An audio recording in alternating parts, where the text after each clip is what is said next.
let me go through just kind of my quick chat here and share some of our vision on why we're all in. And I think we've heard of a lot of it today, the resounding message already of obviously data, but of collaboration and of the opportunity ahead of us is absolutely massive.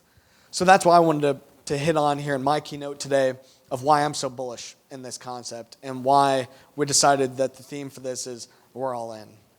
And not just the pun that we're at the casino here, but that we're all in, that I'm just so certain that this is where the puck is going. I don't know if it's going to be tax credits. I don't think it will be long term. I don't know if it's going to be carbon intensity. I don't know if that, especially in the long term, but this concept is where the puck is going. So I'll share why I'm so bullish. I'm going to really dig into our process. We have been building systems like crazy. So I'll dig into what we've been working on with eco-engineers and the rest of our partners, and go through that verification protocol and unveiling some stuff here and my big announcement today and what we're doing with how we're going to actually create a market and get these certificates into the market. But I want to start with Continuum Ag. We really focus on our core values, and those values being labeled here. We've stuck with these values for years, and they come, from the farm, really, that on the farm, trying to be forward-thinking and doing that here at Continuum as well. We focus on always doing the right thing, having integrity, doing the right thing. That, hey, if you're in on this from the beginning, we're going to do our darndest to make sure that you're made whole, that you're getting value out of this. We're going to continue to innovate and be relentless in that innovation, figuring this out. We're in a space where it is a blank slate right now, and we are figuring this out as we go, building, adjusting, pivoting as we go. But what I really want to hit on here today, and I think last year, I talked about relentless innovation last year. I've done a couple different talks on it, but today I wanted to talk about drive and being driven, that we have been beating this drum for nearly 2 years. And we showed you guys last year at this event, there was like half as many people in the room, but we were unveiling this is where we're going. And we're going to this CI thing, and we have been really just cruising to make sure that we get this done. It's with that drive that I come to you all today showing the work that we've been through. And why I love this CI thing is it goes back to our mission. Sticking to our core values and sticking to our mission, that our mission is right on our website. It's to help 1 million family farms improve their profitability from improving their soil health. Our mission is not tied to carbon. It's not tied to tax credits. Our mission has nothing to do with that. Our mission is to help family farms be more profitable, be more resilient, which we know comes from building soil health. And I've seen it on my own farm. And again, a plug that please join us at the farm later. Being able to get your hands in that soil and smell it and see the structure, that is when the light bulb moment really happens. So I'd encourage you to come and see it for yourselves. But I don't know of an opportunity to drive this mission and help more farms come to the soil health space, to get more dollars to actually incentivize proper implementation of these practices. I don't know an opportunity that's bigger than what we are seeing here within carbon intensity. A little bit on where we got here, the drive to get to here. I started this company in 2015, solving a problem for my own family farm. We needed better data to quantify our soils, quantify the biology. As we were moving towards a more regenerative, soil health-driven system, we needed better data. So I started a consulting company to get us that data. We started building up a lot of this database for our own farm and for our customers. A lot of you guys in the room here that have been with me and seen this all the way through, and I really appreciate it. But we were getting so much data, we needed better systems to be able to manage it. So we launched the TopSoil tool in 2020. In 2021, we really got involved in a lot of other carbon credit programs and other sustainability initiatives. But for my own farm, these programs really weren't working out. We weren't able to really participate, and because of some of the red tape that comes with these programs. But after seeing 45Z and running my CI score, I was like, wow, this is what I've been looking for years. We can actually tell our own story, and we need everyone else having the tools to tell their story as well. It's just all in on that whole thing. But it does go back to the farm. Everything that we've built here, we've built for our own farm. And you heard from Brad and the rest of our team here too. So many of us come from farms that we're our own customers and building these tools, testing them ourselves, and we're guinea pigs number one through this whole thing. But I'm bullish on this because I see the bigger picture. I've been going to a ton of conferences, ton of different events, and know that everyone is out there talking about sustainability, whether it be carbon or other sustainability things. But what I like to point to here is at COP26, which is the United Nations, every year they host this carbon climate conference. A couple years ago it was COP26, and there's financial institutions there that pledged to all be carbon neutral by 2050. And so that's why you see this 2050 kind of arbitrary number quite a lot. But at that conference, 60% of the global wealth was represented in this pact saying we're going to be carbon neutral, $130 trillion under management. So if those big financial institutions are going to be carbon neutral, their portfolio has to be carbon neutral. That's kind of part of their scope 3 carbon footprint, or part of their supply chains, part of their portfolio's carbon footprint. Those are all the companies that we are interacting with. The companies that are invested in or take financing from these big financial institutions. So if the financial institutions are going to be carbon neutral, that means those companies got to be carbon neutral, and all of us are in their supply chain. The fuel that we're producing, the food we're producing, the products that we are producing, we're part of these guys' supply chain. And so if they are going to meet their goals, we tie in. And a ton of companies have targets out there. This was just a graphic that I found online looking at some of the S&P 500 companies and their carbon goal or their sustainability goals. I wanted to zoom in. You can see these are the United States companies that are on the S&P 500, 42 of them there that have these type of sustainability goals. And point being, whether it be tax credits or not, like, this is where the puck is going. And these guys are talking about this, and they've already made these public pledges, and now they've got to figure out how to get it done.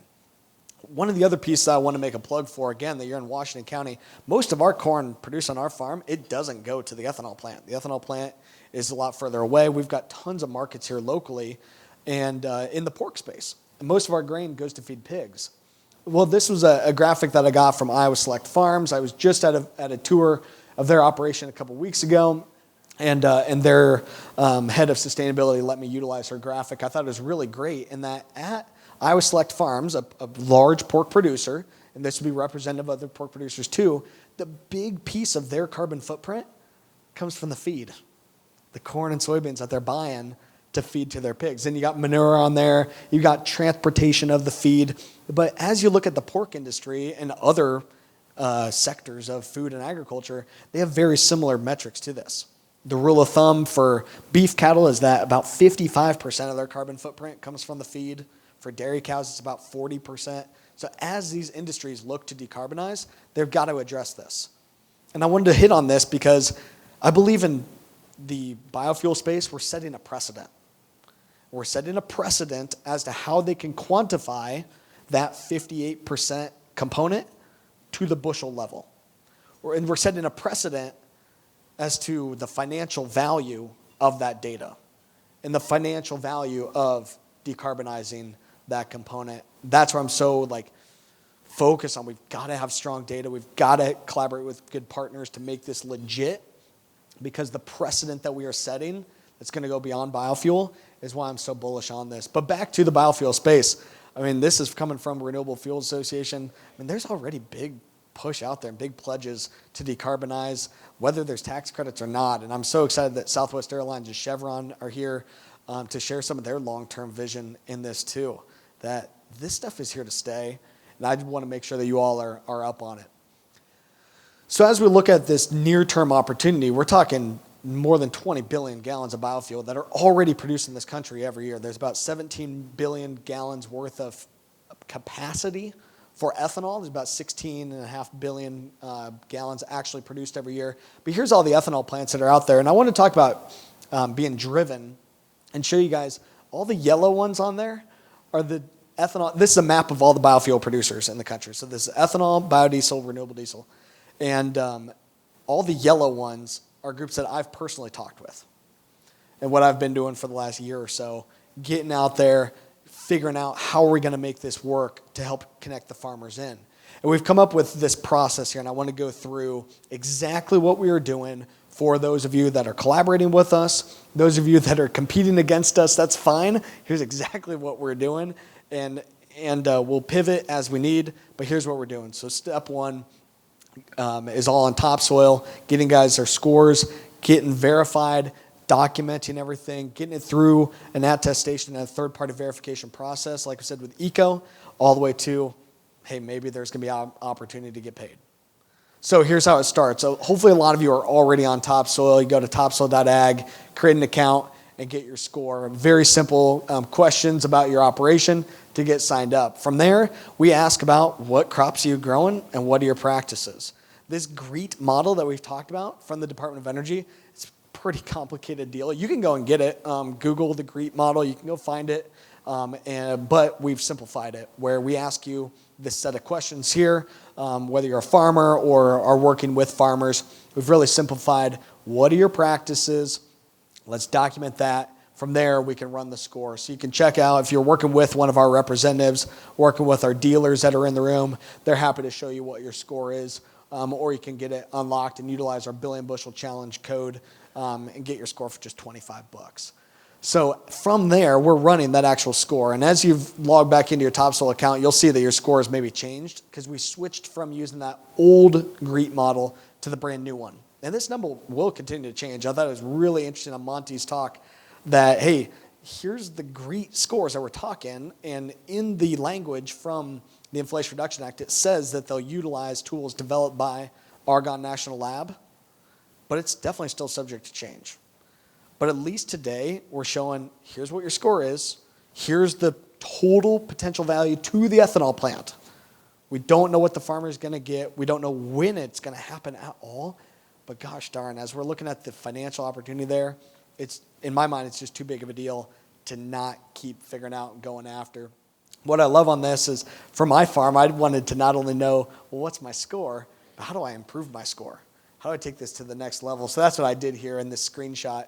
Is on the left-hand side was a example farm with just a reduced tillage program but no cover crops. And then when adding cover crop, I checked the button in the middle there, hit recalculate, and in the new version of the GREET model, it moved the CI score by about 14 points just from planting a cover crop. And this is county by county based. It's a little bit different depending on where you live, but the tool's there to be able to see what is your score. So now next, we're saying, all right, hey, let's get this stuff documented and verified. And that was heard loud and clear, obviously, that, okay, we've got to get the data organized. And I don't care if we would love to, of course, work with you in our system, but get your data documented. It's the data rigor which is going to create value here. So we have a process called CI certification where we're helping farmers to document. We've got a bunch of our agronomists here that'll work with you, work with your consultant. And we have connections now happening with other third-party groups to get this data pulled in as well. So when you sign up for certification, the first thing we got to do is document the farms, the field boundaries, because this is all going to be tied back to your actual production, tied back to the farm. So we start there, talk to your topsoil rep. They'll help you to get the fields added in. So that's step one in onboarding. Then we set up a process for documentation. This is brand new. Unveiling for a lot of you folks that are already enrolled with us or maybe been waiting. We now have our new activities tool that's going live any day. But here is the actual version of it in our test site that we've been playing around with. So now we have the ability to document the actual practices. So how we do this is we're selecting what year and what crop, and then you select what type of application do you want to document. So you check the type of application. You add in what that application was. In this case, we're talking about side dressing 32%. And so we've got that on there. Then you can assign that application to multiple fields, so you don't have to redo this for every field every time. That would take forever. So really simplifying that process. Then at the field by field level, you can adjust the date. You can adjust the nuances and the specifics at the field level, but really trying to simplify this data management process. After that, then you've got to add in the supporting documentation. So do you have the shapefile, the receipt, take a picture like Mark was talking, whatever we can do to substantiate that claim, because whatever we're claiming here has to pass through third-party verification. we've got to have this stuff be legit. We're talking about tax credits here. We're talking about submitting data to the IRS. So we really want to make sure that we are crossing our T's, dotting our I's. That's why we're starting with this now.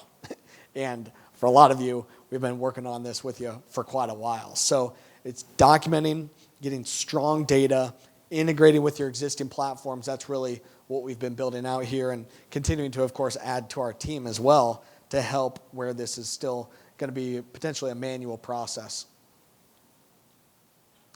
After we get all that data documented through verification, we do have now a summary tool where you can always go back and edit, see what you actually ended up doing, but you got to provide that substantiated data to prove that what you did was legit. And Mark was talking about it. We now have some guidance. This is just a screenshot of some of the guidance in the 40B rules talking about having this stuff go through an accredited verification process. And that's what we've set up with our partners at Eco Engineers. And a couple of key things on this to announce to you all is that we have to, we will get this verification protocol 100% complete with Eco Engineers this summer. The first tranche of data that we've got to send to them is before harvest, because we're going to have verified CI scores by February 15th. In order to have verified CI scores by February 15th, we've got to have the final data submittal done by the end of the year, which means we need to get your initial data submittal done before harvest. It's going to be a lot of data in this stuff. And that's where we're pushing so hard that we got to get this stuff going now, but it's big dollars too.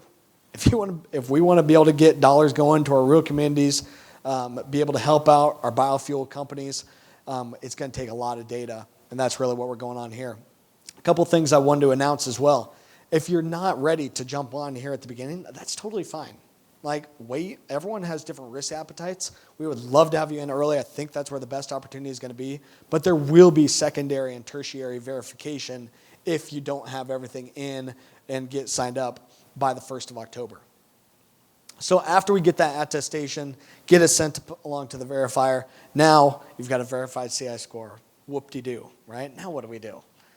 But we've got everything else figured out. So now we've got verified CI scores. We've got these certificates put together. We've got this data. But how do we actually do something with it?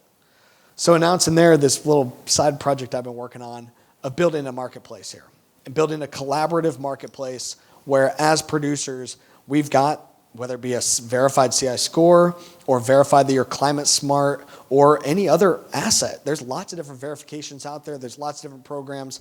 We want to be able to work with those here as well. But essentially, we've built out a database of farmers, of fields, of bushels, where we've got this data organized, protected, but all organized and put together. Now we're building out this marketplace where buyers of low carbon grain can come to us, and we can help to connect you with our network. Like we've said, we've already scored about 300 million bushels. We're going to do 1 billion bushels this year. Like, I have no doubt about it. We're going to continue pushing and have a huge, huge amount of folks in this market. If you're not through our verification, you can still participate, though. We want to be able to have this collaborative. You've got to meet the same standard of rigor, of verification, the standards laid out by the IRS. But we want to be able to have this where, as farmers with these verified scores, you can see what the opportunities are out there to sell these certificates. Today, they don't exist, right? There's not anywhere that I can necessarily go and monetize my low CI scores. There are some great programs in the works. Talking with my buddy Theo here, they've got different stuff going on at ADM. There's other pilot projects that are already happening.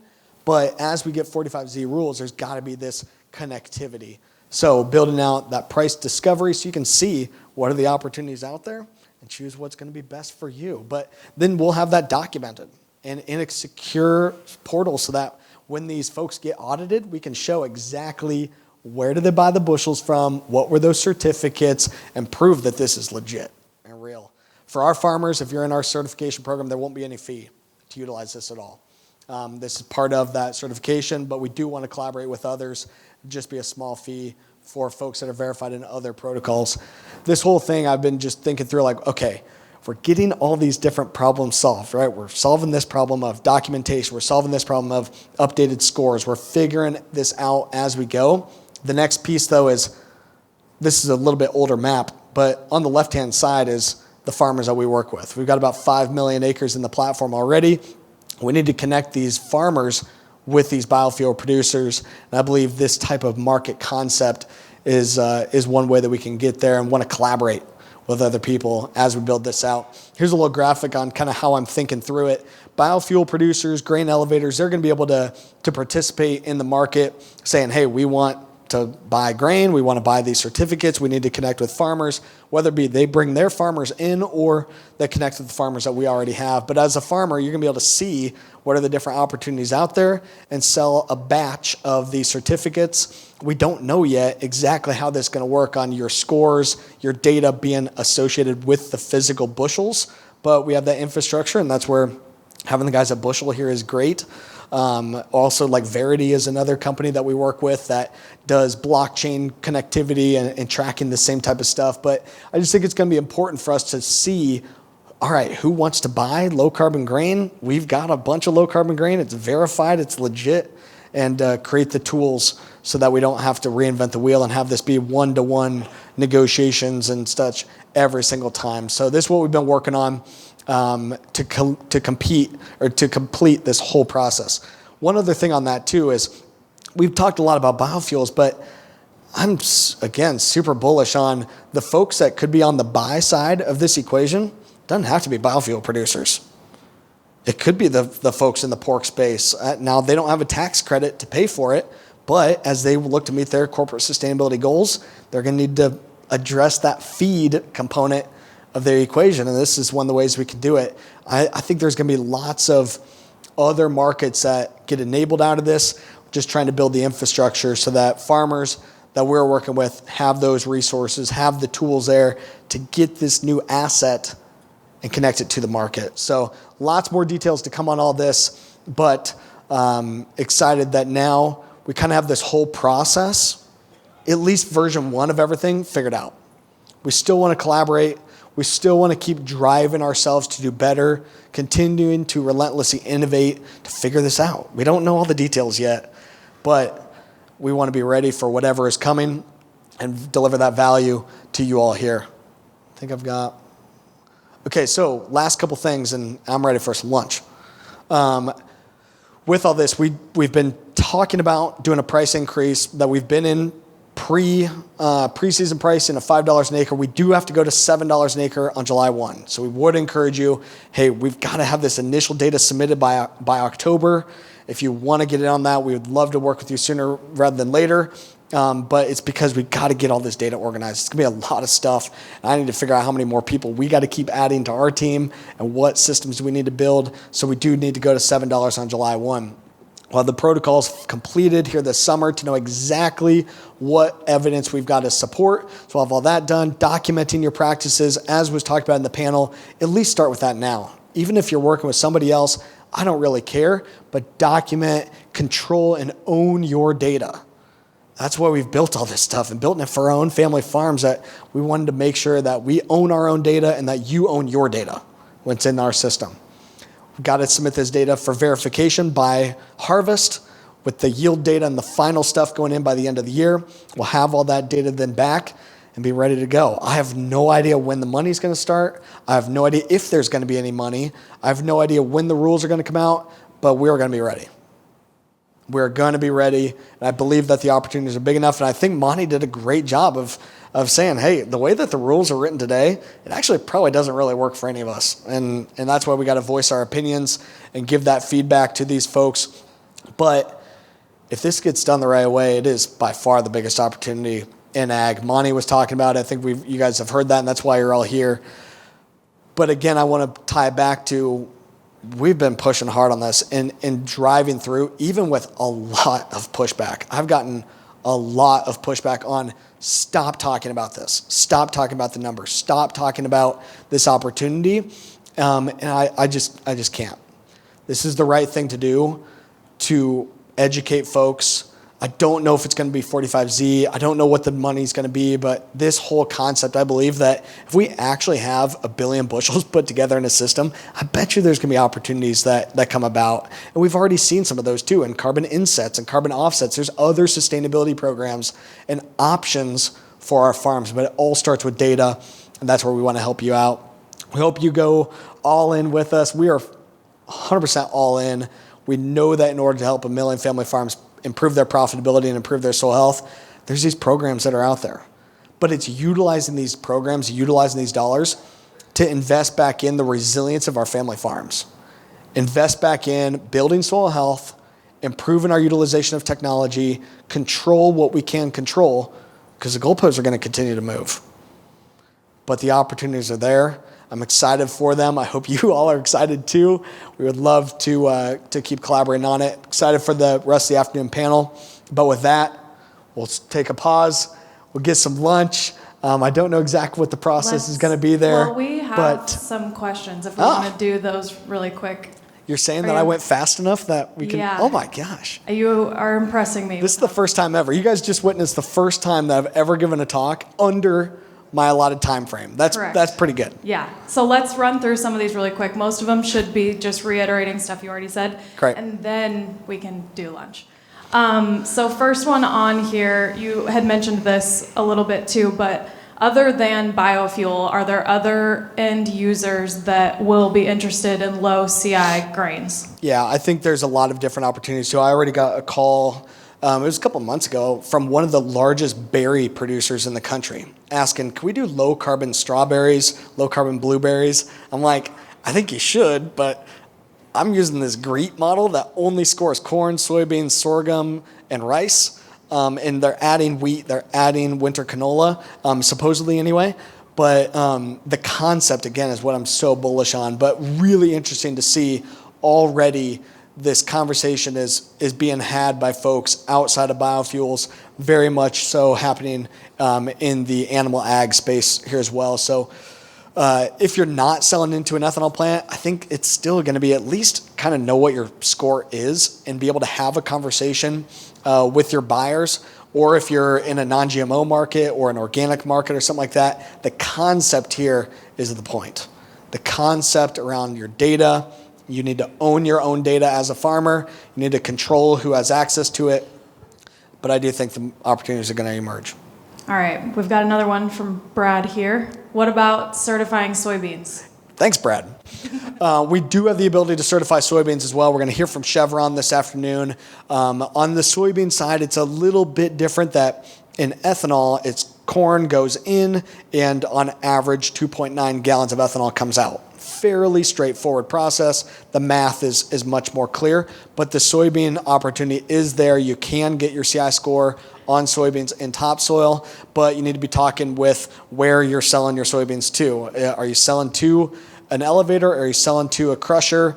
That soybean crush, that oil, ends up then being refined into the process. But excited, maybe Paul will share some thoughts on that. But I do think the opportunities are emerging that if you know that your soybeans are going to end up in biofuel, we can get the CI score verified in the same manner as on corn. Now, I will say, in order to lower your CI score on corn, you can do a lot of different things. And again, like Monty was talking about too, and what we've said here, everything we've shown is the Argonne GREET feedstock calculator, the Argonne model.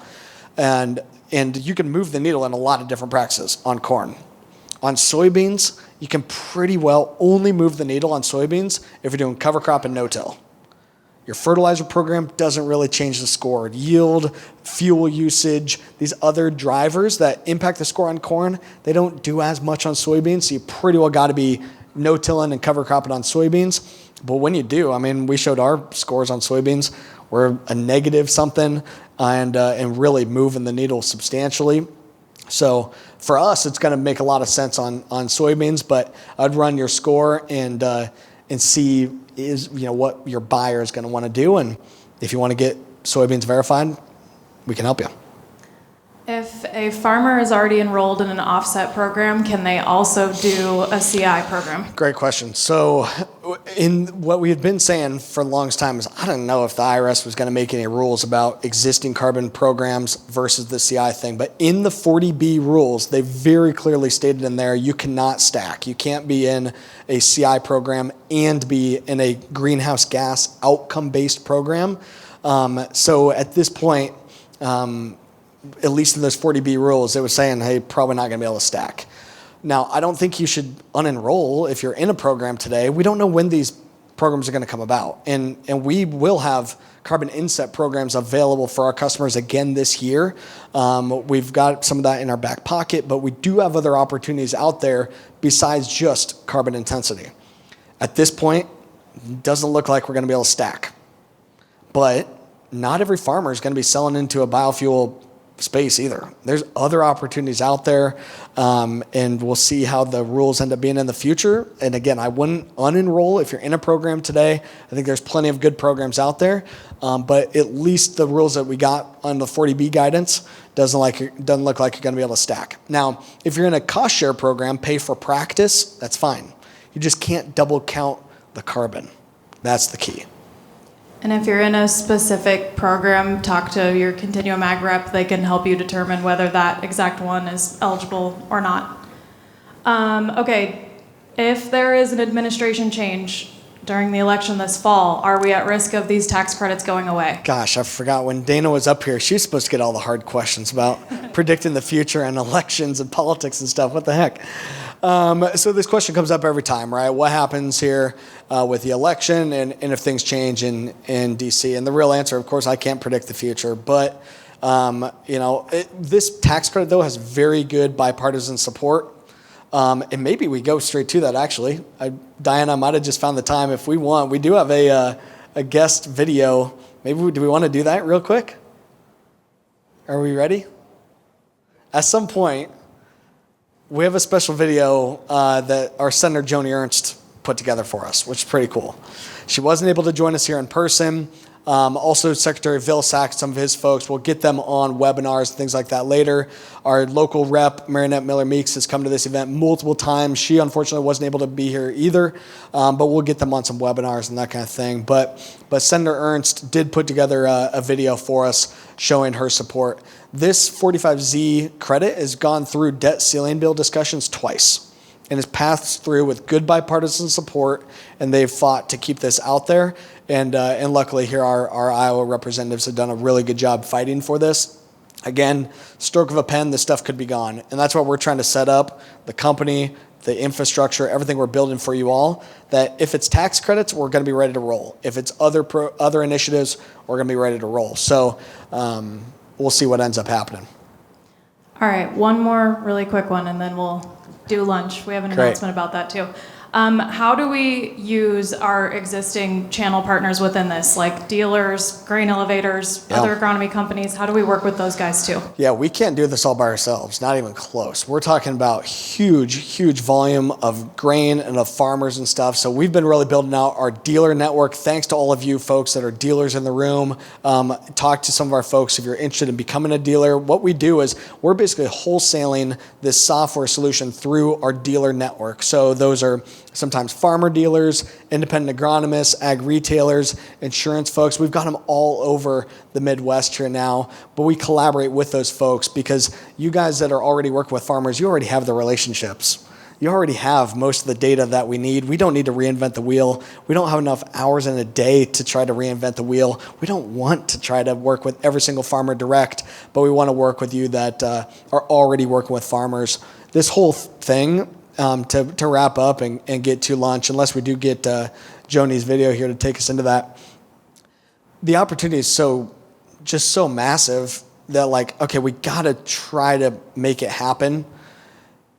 And we're going to continue to be really aggressive at making sure that it gets done the right way, where it actually helps farmers, where it actually gets dollars to middle America, where there can be transparency and correct sharing, because the opportunity is big enough, I believe, for all of us.